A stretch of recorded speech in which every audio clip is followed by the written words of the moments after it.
केरल में एक बार फिर निपाह वायरस ने दस्तक दे दी है और इस बार भी ये खतरनाक बीमारी लोगों के दिलों में दहशत पैदा कर रही है। केरल स्वास्थ्य विभाग ने 2 जिलों में निपाह के 2 पॉजिटिव मामले पाए जाने के बाद हाई अलर्ट जारी कर दिया है। इनमें से एक मरीज का इलाज चल रहा है जबकि दूसरे की मौत हो चुकी है। स्वास्थ्य मंत्री वीना जॉर्ज ने बताया कि कोझिकोड, मलप्पुरम और पल्लक्कड़ में 345 लोग इन मरीजों के संपर्क में आए हैं और उनकी निगरानी की जा रही है। तो आखिर ये निपाह वायरस हर साल केरल में क्यों लौटता है और हम इससे कैसे बच सकते हैं? आइए इस खतरनाक वायरस की कहानी को आसान भाषा में समझते हैं। नमस्कार, मैं उत्कर्ष प्रताप सिंह और आप देख रहे हैं TV9 भारतवर्ष। निपाह वायरस एक जानलेवा जूनोटिक बीमारी है जो जानवरों से इंसानों में फैलती है। ये वायरस इतना खतरनाक है कि ये न केवल तेजी से फैलता है बल्कि मृत्यु दर भी 40 से 75% हो सकती है। केरल में इस बार 2 मामले सामने आए हैं और ये कोई नई बात नहीं है। 2018 से अब तक निपाह बार बार केरल में अपनी दस्तक दे चुका है।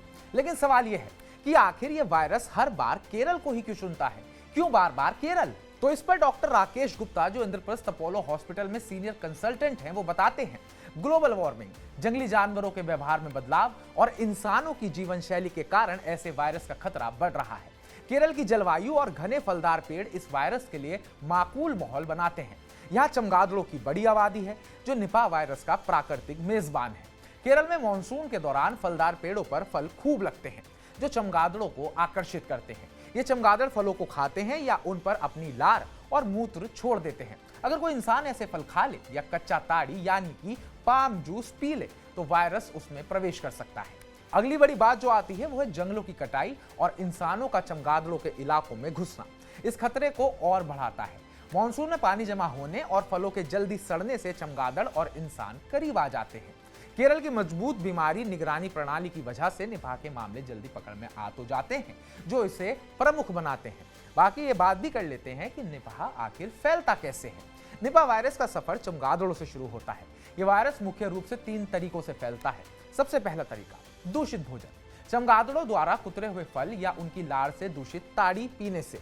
दूसरा, जानवरों से संपर्क, खासकर सूअर जैसे जानवरों से, हालांकि भारत में ये बहुत ही कम होता है। इंसान से इंसान, मरीज के शरीर के तरल पदार्थ जैसे कि लार, मूत्र या खून के संपर्क में आने से, खासकर हॉस्पिटल में बिना सावधानी के मरीजों की देखभाल करने वाले स्वास्थ्य कर्मी या परिजन जोखिम में रहते हैं।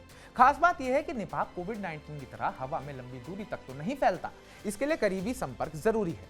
फिर भी इतना खतरनाक है कि इसे हल्के में लेना भारी पड़ सकता है। सावधानी बरतें, खतरे से बचें। निपाह से बचने के लिए कुछ आसान लेकिन जरूरी कदम उठाने होंगे, जैसे कि फलों को सावधानी से खाएं। चमगादड़ों या पक्षी द्वारा कुतरे हुए फल बिल्कुल ना खाएं। फलों को अच्छे से धोएं और छील कर खाएं। हाथ की सफाई, नियमित रूप से साबुन से हाथ धोएं, खासकर बाहर से लाए फल या खाना खाने से पहले। अस्पतालों में सावधानी, प्रभावित इलाकों में जरूरत के बिना अस्पताल जाने से बचें। मास्क पहने और मरीजों के शरीर के तरल पदार्थों से दूरी बनाए रखें।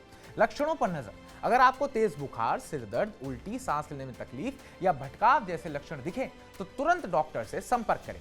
स्वास्थ्य कर्मियों के लिए, मरीजों की देखभाल करते समय मास्क, दस्ताने और प्रोटेक्टिव गियर का इस्तेमाल करें। सबसे जरूरी, अफवाहों से बचें।